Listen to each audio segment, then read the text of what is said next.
আমার ভাইয়ের আল্লাহ পাক বলে ইন্নাল্লাযীনা আমানু ওয়া আমিলুস সালিহাতি কানাত লাহুম জান্নাতুল ফিরদাউসি নুজুলা খালিদিনা ফিহা লা ইয়াবগুনা আনহা হিওয়ালা।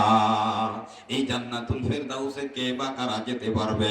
আল্লাহ তার একটা আপনার বর্ণনা দিয়েছেন, ইন্নাল্লাযীনা আমানু ওয়া আমিলুস সালিহাত, যারা আল্লাহর উপরে ঈমান আনবে, আখিরাত পরকালের উপরে ঈমান আনবে, বিশ্বাস করবে। আমার ভাইরা, কত কবরের পাশ দিয়ে আমরা যাই, কত কবরে আযাব হয়, কত কবরের মধ্যে জান্নাতের আপনার শান্তি চলে, কোনদিন ওর কোনো কিছু আমরা কেউ দেখতে পাই না। দেখছি অনেক সময় নতুন কবর খুঁজতে গেলে পুরান কবর বেঁধে যায়। কথা বলে ঠিক কিনা? আমার ভাইরা, পুরান কবর বাদে তাতেও তো কোনোদিন কোনো কিছু বুঝলাম না। আমার ভাইরা, তারপরেও মুসলমান হিসাবে 16 আনার জায়গায় 18 আনা বিশ্বাস করতে হবে। আমার নবী যখন বলছে আল কবরু রাউদাতুম মির রিয়াদিল জান্নাহ ওয়া আও হুফরাতুম মিন হুফারিন নার, রাসূল বলেন কবরটা ঈমানদার যদি হয়, আমলকারী হয়, নেককার বান্দা বান্দি হয়, তার কবরটা মাটি থাকে না, জান্নাত হইয়া যায়।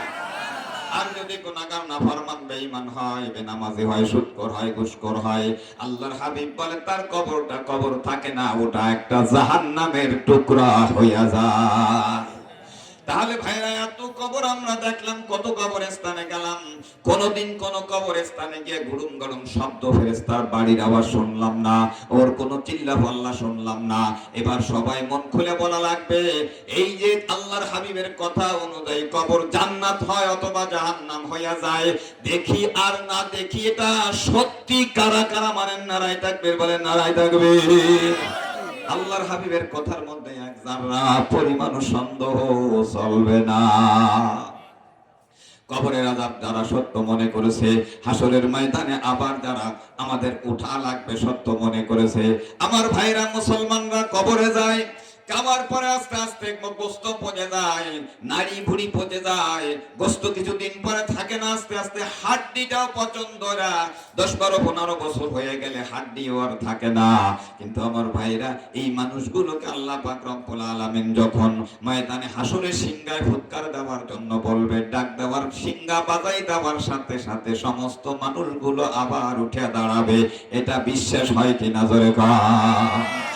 وَإِذْ قَالَ إِبْرَاهِيمُ رَبِّ أَرِنِي كَيْفَ تُحْيِي الْمَوْتَى قَالَ أَوَلَمْ تُؤْمِنْ قَالَ بَلَى وَلَكِنْ لِيَطْمَئِنَّ قَلْبِي قَالَ فَخُذْ أَرْبَعَةً مِنَ الطَّيْرِ فَصُرْهُنَّ إِلَيْكَ ثُمَّ اجْعَلْ عَلَى كُلِّ جَبَلٍ مِّنْهُنَّ جُزْءًا ثُمَّ ادْعُهُنَّ يَأْتِينَكَ سَعْيًا। আল্লাহ পাক রব্বুল আলামিনের পয়গম্বর, আল্লাহর খলিল হযরতে ইব্রাহিম আলাইহিস সালাম আল্লাহর কাছে কয়, আল্লাহ, মরা মানুষগুলো তার অস্তিত্ব বলতে কিছু থাকবে না, আল্লাহ একে আবার কিয়ামতের ময়দানে তুমি কেমনে হাজির করবা আমার একটু দেখাও। আল্লাহ বললেন, আওয়ালাম তুমিন ইব্রাহিম, তুমি আমার খলিল, তুমি আমার বন্ধু হইয়া কি প্রশ্ন করলা? তোমার কি বিশ্বাস হয় না? হযরত ইব্রাহিম বলে, আল্লাহ 100% বিশ্বাস আমার দিলের মধ্যে আছে, তবে সিস্টেমটা আমি একটু দেখতে চাই, এর বাস্তবতা একটু দেখতে চাই, কেমনে কোন ভাবে করবা। আল্লাহ বললেন, তাহলে তুমি 4টা পাখি ধরো। ইব্রাহিম আলাইহিস সালাম 4 প্রকারের 4টা পাখি ধরলেন। এরপরে কয়, ভালো মতন চিনে রাখো কোনটার রং কি রকম, দেখতে কেমন, সব কিছু উনি চিনা রাখলেন, কোন পাখিটা কি রকম। ভাইরা আমার, তারপরে আল্লাহ বললেন, এগুলোকে টুকরা টুকরা যত টুকরা পারো করো, এরপরে এর হাড্ডি, মাংস, গোশত, পর, পাখা, দানা, রক্ত যা আছে সব মিশাই ফেলাও। তারপরে তুমি পাহাড়ে জঙ্গলে সব জায়গা বিছাই দাও, দিয়া আবার তুমি ডাক দাও আল্লাহর নামে, পাখিগুলো আমার কাছে চলে আয়, দেখো আসে কিনা, জোরে কোন সুবহানাল্লাহ।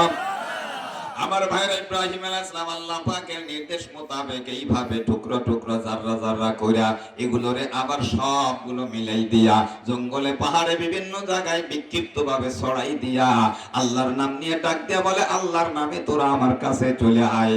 আল্লাহ পাকের কুদরতে ওই পাখিগুলো সব জিন্দা তাজা হইয়া, ওই গোশত মাংস সব একত্রিত হইয়া পাখিগুলো হাঁটতে হাঁটতে হাঁটতে তার কাছে চলে আসে। আল্লাহ রাব্বুল আলামিন ডাক দিয়া বললেন, ইব্রাহিম, তুমি একটা পাখিকে সৃষ্টি করতে পারো না, একটা পাখিকে তুমি রিজিক দিতে পারো না। কথা বলেন, কথা বলেন, এই মেয়ার ইবলি মানি কথা, জোরে বলেন, ঠিক কি নয়? তুমি কিছু করতে পারো না। তুমি যদি এগুলোকে টুকরো টুকরো করে আমি আল্লাহর নাম নিয়ে ডাক দিলে তোমার কাছে হেঁটে হেঁটে আসতে পারে ইব্রাহিম, এত বড় জগতের মালিক আমি আল্লাহ। আমি আল্লাহ কোটি কোটি কোটি কোটি মানুষ বানাইলাম, একজন মানুষের চেহারার সঙ্গে আর একজন মানুষের চেহারা মেলে না। আল্লাহু আকবার বলেন। মেলে, বললিও মেলে না। আমার ভাইরা, আল্লাহ পাক রব্বুল আলামিনের ভান্ডারে কত চেহারা মওজুদ। আল্লাহ কত চেহারা দিতে পারেন, কত কুদরত আল্লাহর।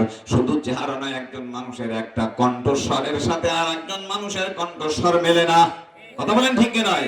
এই পর্দার আড়াল থেকে একজনে চিল্লানি দিলে ভাইরা আরেকজনে বুঝতে পারে অমুকে কথা বলতেছে।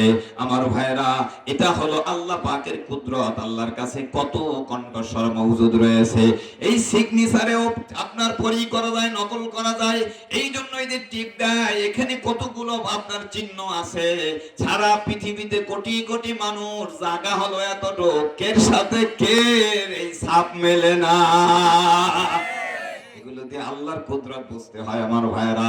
তাহলে আল্লাহ বলে ইব্রাহিম, আমি এত কিছু করলাম, তোমাদেরকে আমি সৃষ্টি করলাম, আমি চেহারা দিলাম, আমি কণ্ঠস্বর দিলাম, আমি রিজিক দিলাম, আমি হায়াত দিলাম, আমি মউত দিলাম, সব কিছু আমি দেওয়ার পরে কিয়ামতের ময়দানে তোমরা মাটি হবা। সব কিছু নিঃশেষ হয়ে যাওয়ার পর আমি আল্লাহ নিজে যদি তোমাদেরকে ডাক দিই, কে পলাই থাকবা?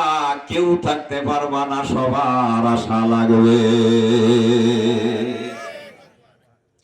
সূরা ইয়াসিনের শেষে আবার আল্লাহ গুড়াইতে বুঝায় আওয়ালাইসাল্লাযী খালাকাস সামাওয়াতি ওয়াল আরদা বিকাদিরিন আলা আইয়াখলুকা মিসলাহুম বালা ওয়া হুয়াল খাল্লাকুল আলীম। ইন্নামা আমরুহু ইযা আরাদা শাইআন আইয়াকুলা লাহু কুন ফায়াকুন। আল্লাহ পাক রব্বুল আলামিন সূরা ইয়াসিনের শেষ দিক দিয়ে বলে, হে বান্দারা, আমি আল্লাহ যে তোদেরকে কিয়ামতের ময়দানে হাজির করব, এ ব্যাপারে তোদের কেন কনফিউশন? দেখ, আমি আল্লাহ এত বড় আসমান জমিন ভূমণ্ডল নবমণ্ডল সৃষ্টি করলাম, এত কিছু আমি আল্লাহ যদি সৃষ্টি করতে পারি, তোদেরকে কি আমি আবার উঠাইতে পারবো না? আল্লাহ নিজে উত্তর দেয়, কয় বালা, আমি পারবো। ইন্নামা আমরুহু ইযা আরাদা শাইআন আইয়াকুলা লাহু কুন ফায়াকুন। আল্লাহ বলে, আমি কোনো কিছু করতে হলে আমার লোক লস্কর লাগে না, আমার কোনো শ্রমিক মিস্ত্রি লাগে না, আমার রড সিমেন্ট লাগে না, কোনো কিছু আসবাবের প্রয়োজন হয় না। আমি শুধু ইচ্ছা করে যখন বলি কুন, মানে এরকম হয়ে যাও, সাথে সাথে হয়ে যায়। আল্লাহু আকবার। আর জোরে মারেন আল্লাহু আকবার। আমার ভাইরা, আল্লাহু আকবার। আল্লাহ পাক রব্বুল আলামিন বলে, ইন্নাল্লাযীনা আমানু ওয়া আমিলুস সলিহাত, যারা এই কথাগুলোর উপরে ঈমান আনবে, বিশ্বাস করবে, আমি মরি পচি গলি যা হই আল্লাহর দরবারে হাজিরা দেওয়া লাগবে, আমার বিচার হবে, হিসাব হবে, এরপরে আমার ফুলসুরাত পাড়ি দেওয়া লাগবে, তারপরে হয় জান্নাত নয় জাহান্নামে আমার যাওয়া লাগবে। এই কথাগুলোকে যে অন্তরের অন্তঃস্থল থেকে বিশ্বাস করে, আল্লাহর নবীকে রাসূল বলে বিশ্বাস করে, নবীর উপর নাযিলকৃত কোরআনকে আসমানি কিতাব, আল্লাহর কিতাব বিশ্বাস করে, আল্লাহর নবীর নির্দেশ, রাসূলের নির্দেশ, আল্লাহর নির্দেশ অনুযায়ী যেই ব্যক্তি দুনিয়ায় চলবে, আল্লাহ রাব্বুল আলামিন বলে, কানাত লাহু জান্নাতুল ফিরদাউসি নুজুলা, তাদের আপ্যায়ন আর মেহমানদারি আমি আল্লাহ জান্নাতুল ফিরদাউসে করব।